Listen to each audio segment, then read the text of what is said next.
Subject geography, paper number second, Bharat का भूगोल, भारत का भूगोल।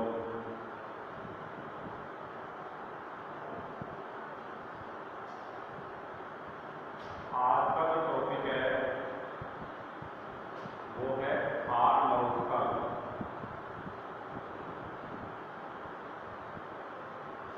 इस टॉपिक के अंतर्गत थार मरुस्थल की उत्पत्ति, थार मरुस्थल का विस्तार और थार मरुस्थल की भौतिक विशेषताओं के बारे में चर्चा करेंगे। थार जो मरुस्थल है ये विश्व का दूसरा सबसे बड़ा मरुस्थल माना जाता है।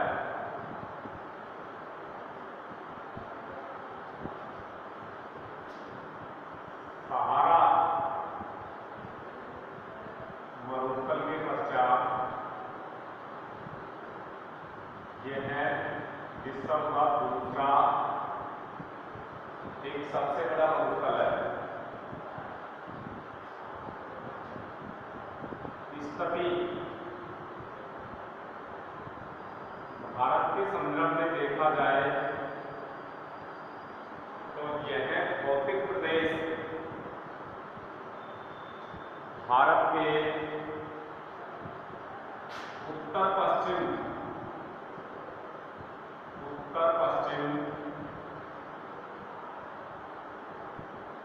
भाग में स्थित है।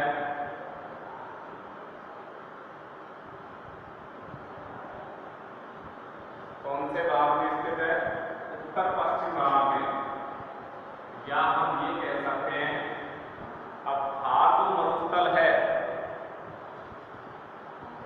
वो भारत के उत्तर पश्चिम भाग में फैला हुआ है। इसके अंतर्गत अगर इसके विस्तार की चर्चा करें तो हम ये कह सकते हैं पश्चिमी राजस्थान,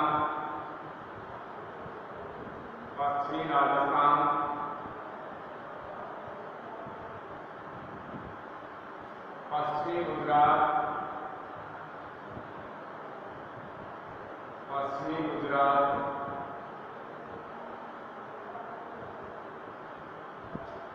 उत्तर पश्चिम पंजाब हरियाणा, पंजाब हरियाणा तथा रॉयल सीमा क्षेत्र इसके अंतर्गत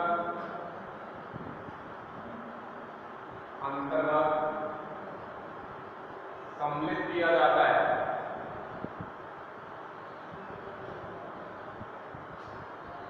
मानचित्र की सहायता से देखा जाए तो हम ये कह सकते हैं अब थार जो मरुस्थल है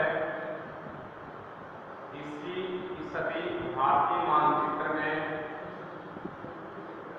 निम्नानुसार मानी जाती है।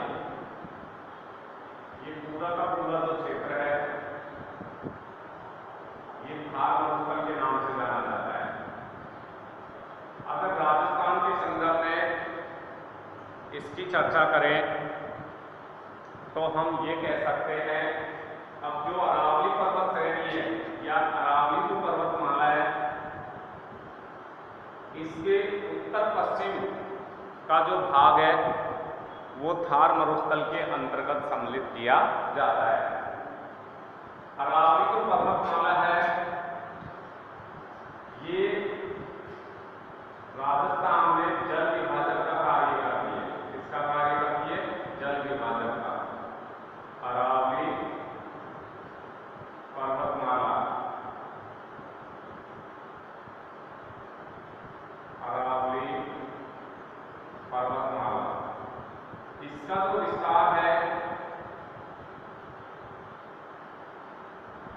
दक्षिण पश्चिम से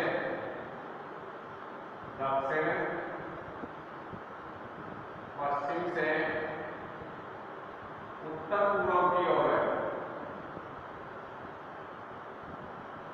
ये राजस्थान में अरावली पर्वतमाला का यानी विस्तार माना जाता है। दक्षिण पश्चिम में यानी गुजरात के खेड़ भावनगर से प्रारंभ होकर और उत्तर पूर्व में दिल्ली तक इस पर्वतमाला का विस्तार पाया जाता है। और ये जो पर्वतमाला है ये राजस्थान में जल विभाजन का क्या करती है, कार्य करती है। इस पर्वतमाला के उत्तर पश्चिम का जो भाग है, कौन सा भाग, उत्तर पश्चिम का जो भाग है वो यानी थार मरुस्थल के नाम से जाना जाता है। इसके अलावा पंजाब व हरियाणा का कुछ भाग, गुजरात का पश्चिमी भाग तथा रॉयल सीमा क्षेत्र इस मरुस्थलीय भूभाग या मरुस्थलीय प्रदेश के अंतर्गत यानी क्या किए जाते हैं, सम्मिलित किए जाते हैं।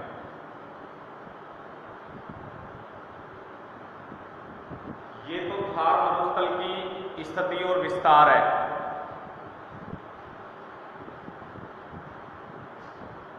थार मरुस्थल की उत्पत्ति कैसे हुई? उत्पत्ति जिस थार मरुस्थल की हम चर्चा कर रहे हैं यह थार मरुस्थल प्रारंभिक समय में, कौन से समय में, प्रारंभिक समय में 33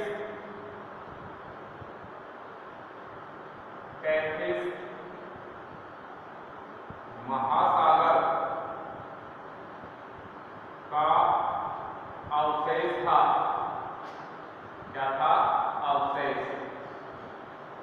अब ये जो थार मरुस्थल है, ये थार मरुस्थल भूगर्भिक इतिहास की दृष्टि से देखा जाए तो प्रारंभिक समय में यह 33 महासागर का क्या माना जाता था, एक अवशेष यानी भाग माना जाता था। लेकिन जलवायु दशाओं में, इसमें जलवायु दशाओं में परिवर्तन होने से धीरे धीरे यह भाग मरुस्थल के रूप में क्या हो गया, परिवर्तित हो गया। इसके रूप में, मरुस्थल के रूप में परिवर्तित। जलवायु दशाओं में परिवर्तन होने से या वातावरणीय दशाओं में परिवर्तन होने से यह जो 33 महासागर का यह जो अवशेष था ये धीरे धीरे किसके रूप में परिवर्तित हो गया, मरुस्थल के रूप में। प्रारंभिक समय में यह एक उपजाऊ व हरा भरा भूभाग माना जाता था। उपजाऊ एवं हरा भरा भूभाग माना जाता था।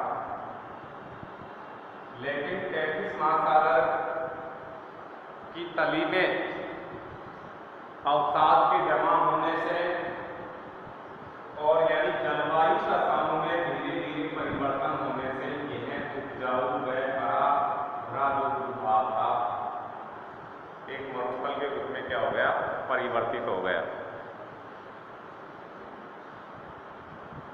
इसी दृष्टिकोण के आधार पर इसकी उत्पत्ति हुई है। मरुस्थल या मरुस्थलीय जो भाग है ये 33 महासागर का अवशेष है और इस 33 महासागर के अवशेष के रूप में मरुस्थलीय भूभाग की क्या मानी जाती है, उत्पत्ति। वर्तमान में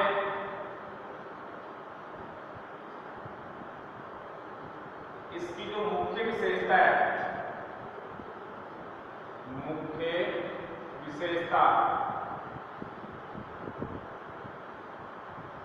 कटीले प्रकार की वनस्पति और विशाल रेत के टीले थार मरुस्थल की क्या मानी जाती है? मुख्य विशेषता मानी जाती है। जहां विशाल रेत के टीले पाए जाते हैं,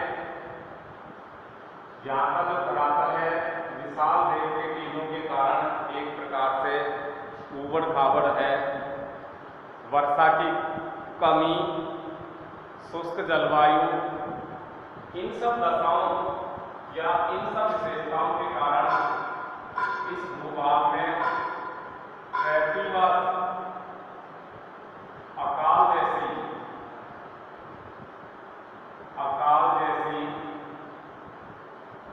स्थिति बन जाती है, स्थिति बन जाती है। क्यों? क्योंकि एक तो यहाँ दैनिक तापमान अधिक पाया जाता है। रात और दिन के तापमान में जो अंतर होता है, उस अंतर को हम दैनिक तापांतर के नाम से जानते हैं। दूसरा, अब ये जो प्रदेश है ये अरावली पर्वतमाला के उत्तर पश्चिम में फैला हुआ है। अरावली पर्वतमाला के उत्तर पश्चिम में होने के कारण अरब सागर और हिंद महासागर से उठने वाले जो मानसूनी पवनें हैं वो अरावली पर्वतमाला से टकराकर उसी भाग में क्या कर देती है? वर्षा।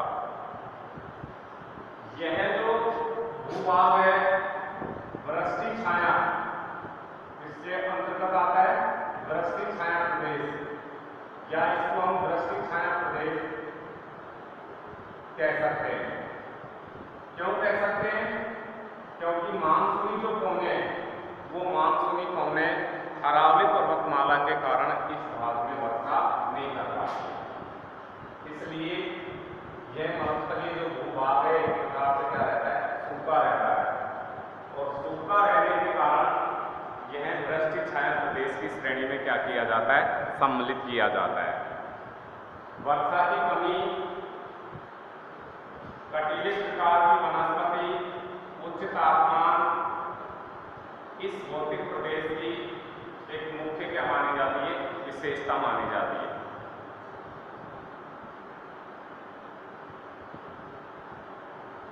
मानचित्र में देखा जाए या मानचित्र की सहायता से इस भौतिक प्रदेश की स्थिति को यानी अंकित किया जा सकता है। ये है रॉयल सीमा क्षेत्र, रॉयल सीमा क्षेत्र। इन दोनों क्षेत्रों को थार मरुस्थल कहते हैं। क्या कहते हैं? थार मरुस्थल।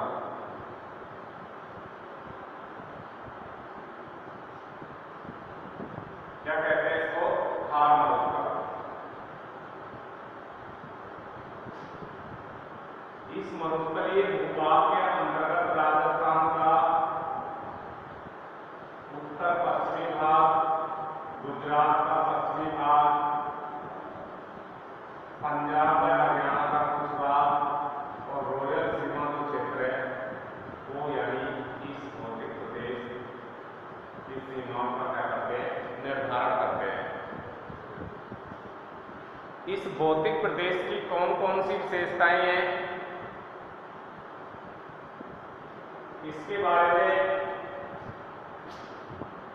हम ये कह सकते हैं, अब जो मरुस्थलीय जो भूभाग है, इस मरुस्थलीय भूभाग की निम्न विशेषताएं पाई जाती हैं। कौन कौन सी विशेषताएं हैं उसके बारे में देखिए।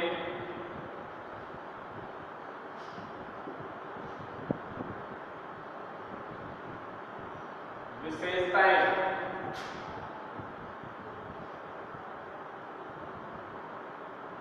विशेषताएं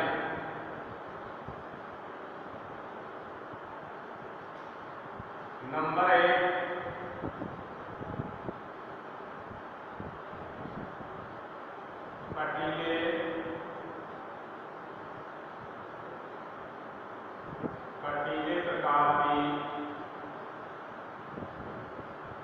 कटीले प्रकार की वनस्पति एवं रेत के टीले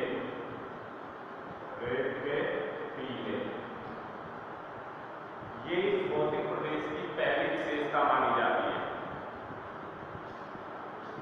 थार जो मरुस्थल है, इस थार मरुस्थल में कटीले प्रकार की यानी कांटों वाली कैसी वनस्पति, कांटों वाली वनस्पति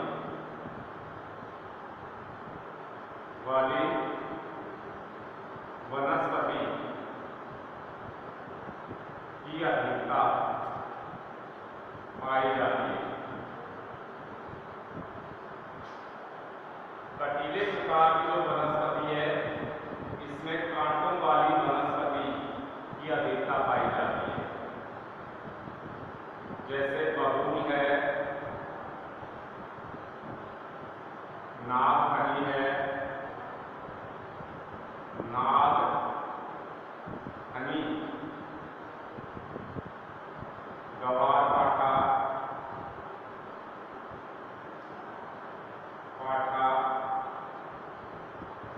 और केरी या केकड़ा। बबूल है, नागफनी है, गवारपाठा है, और है, केकड़ा है। और घास के रूप में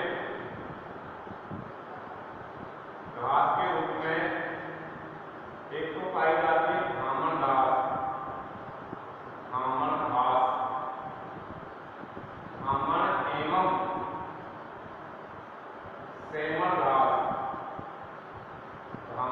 एवं सेमन घास, ये जो दोनों जो घासें हैं, एक प्रकार की पौष्टिक घासें मानी जाती है। कैसी घासें मानी जाती है? पौष्टिक, पशुओं के लिए। इसके लिए पशुओं के लिए। अगर हम वनस्पति की बात करें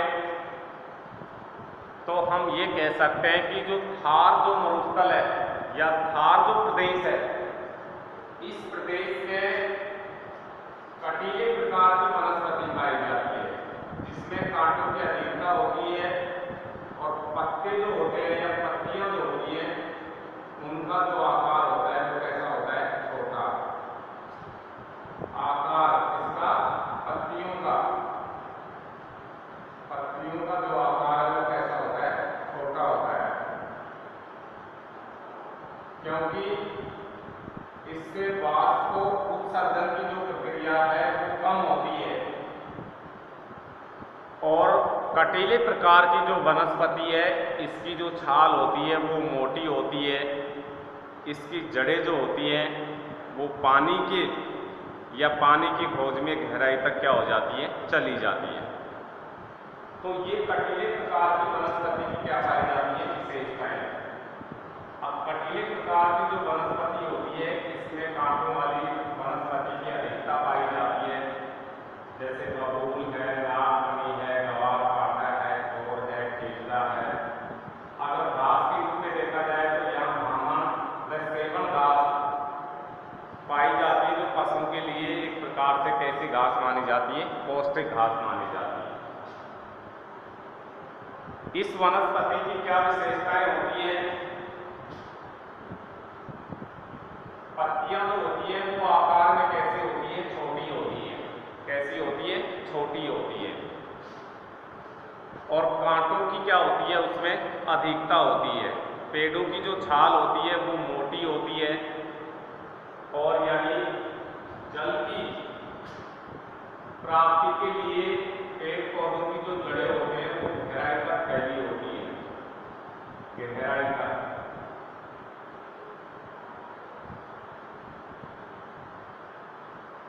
फैली होती है।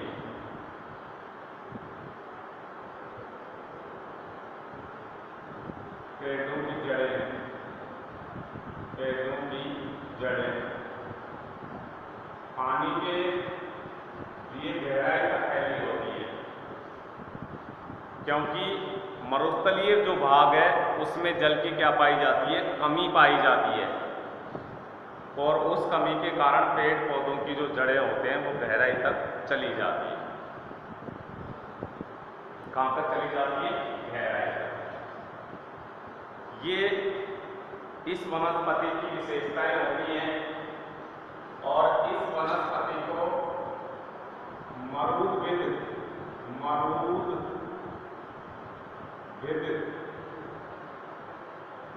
वनस्पति के नाम से जाना जाता है। इसके नाम से मरुद्भिद वनस्पति के नाम से। इस प्रकार की वनस्पति को कौन सी वनस्पति का नाम दिया जाता है? मरुद्भिद वनस्पति, यानी मरुस्थलीय वनस्पति। दूसरी विशेषता देखिए,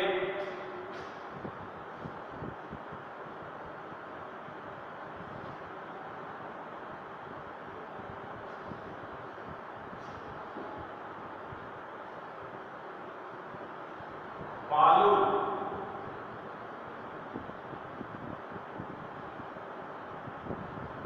रेत की अधिकता, रेत की अधिकता, ये इसकी दूसरी विशेषता मानी जाती है। अब जो मरुस्थलीय क्षेत्र है इसका लगभग 90% जो भाग है वो बालू रेत से ढका हुआ है। किससे ढका हुआ है? बालू रेत से। और ये जो रेत होता है या इस प्रकार की जो मिट्टी होती है वो एक प्रकार से क्या होती है? अनु उपजाऊ होती है। कैसी होती है?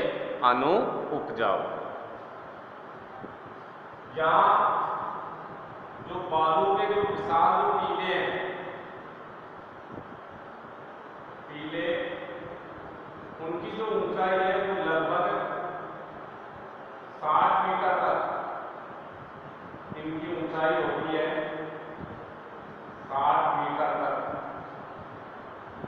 ऊंचाई पाई जाती है।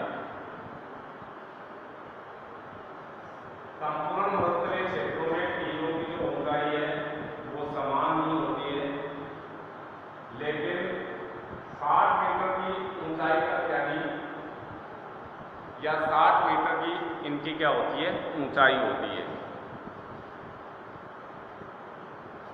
बालू जो रेत के जो टीले होते हैं ये 3 प्रकार के होते हैं। कितने प्रकार के होते हैं? 3 प्रकार के। देखिए कौन कौन से होते हैं। एक तो अनुप्रस्थ,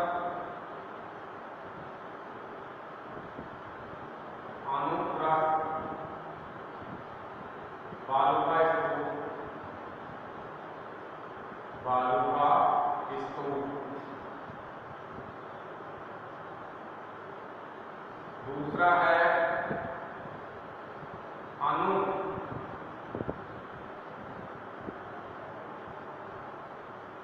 करिए बालू का स्तूप, बालू का स्तूप। और तीसरा जो होता है, एक होता है बरखान। क्या होता है? बरखान। बालू का स्तूप, बालू का स्तूप। यानी मरुस्थलीय क्षेत्र में पाए जाने वाले जो विशाल रेत के जो टीले हैं उनको उनकी आकृति के आधार पर और पौनों की दिशा के आधार पर उनको हम 3 वर्गों में बांट सकते हैं।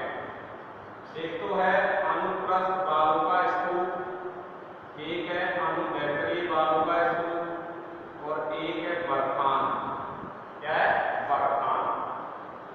तो ये 3 प्रकार के बालू का स्तूप इस भूभाग में पाए जाते हैं। 3 नंबर पर हम ये कह सकते हैं जल की कमी, जल की कमी। ये भी मरुस्थलीय प्रदेश की विशेषता देखता है। अब यहाँ कम वर्षा होने के कारण यानी जल की क्या पाई जाती है, कमी पाई जाती है। यहाँ ज़्यादातर जो नदियाँ होती हैं वो मौसमी नदियाँ होती हैं जो केवल वर्षा काल के मौसम में ही क्या करती हैं, बहती हैं। जो नदियाँ वर्षा काल के मौसम में बहती हैं उनको हम मौसमी नदियों के नाम से जानते हैं। 4 नंबर पर हम ये कह सकते हैं वर्षा की कमी, वर्षा की कमी 20 सेंटीमीटर से भी कम वर्षा होती है इस बार में, 20 सेंटीमीटर से भी कम। ठीक है। 5वां हम कह सकते हैं दैनिक तापांतर की अधिकता, दैनिक तापांतर की अधिकता, तापांतर की अधिकता।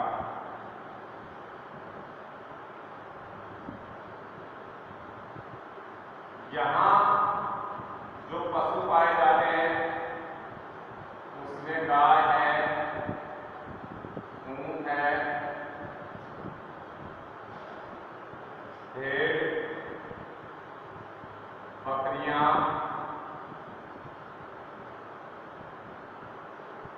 इन पशु की क्या पाई जाती है, अधिकता पाई जाती है।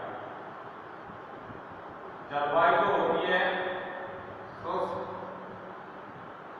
शुष्क प्रकार की जलवायु, शुष्क प्रकार की जलवायु। ये मरुस्थलीय प्रदेश की